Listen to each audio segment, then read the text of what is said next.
Hello everyone, and welcome to Flow Fundamentals with the Automating Admin, the video series designed to help Salesforce professionals learn flows. In this introductory video, we'll be going over what exactly is automation when it comes to Salesforce and how we can use it to make Salesforce users more productive.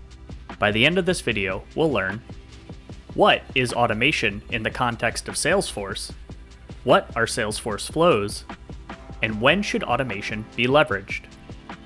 The first item to discuss, what is automation?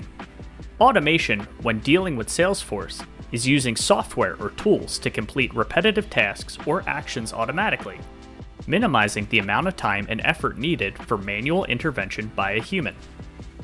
Automation normally will also rely on defined business logic to determine if and when to execute these actions. In more simplified terms, automation can take something that a human would do normally on a regular basis and either do it for them or assist them in completing it faster. For example, let's say a CEO wants to know every time an opportunity closes and wants details such as the customer's name and the amount of money the deal is worth. We could require every salesperson to send the CEO a manually typed email with this information, but that will take time away from the salesperson doing their job, and they may email incomplete or incorrect data.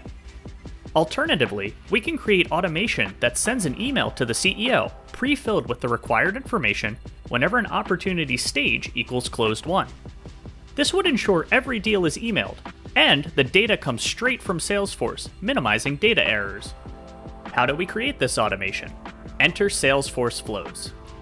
Flows are the primary no-code to low-code option for Salesforce professionals to create automation inside of Salesforce. Flows can perform a variety of functions across Salesforce, including creating and updating records, guiding users through business processes, sending emails, and even more. This series will focus on the more commonly used use cases for flows. Finally, let's talk about when automation should be considered.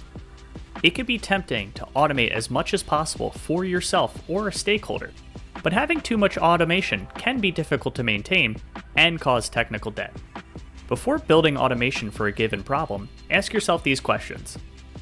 How often will the automation run? Building automation that only triggers every couple of months may take more time to build than it would save time. When should the automation run? If the automation needs to run when an action is taken, such as an opportunity being updated or an account being created, well-defined triggering criteria is necessary to ensure the automation fires when expected.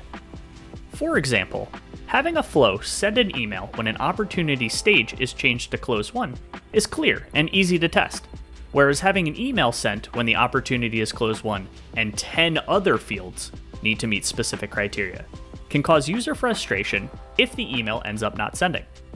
And the last question, is there already automation that handles something similar?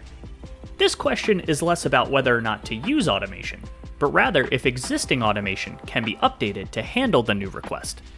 It is up to us, the Salesforce professionals, to know our org and see opportunities to reduce or prevent technical debt.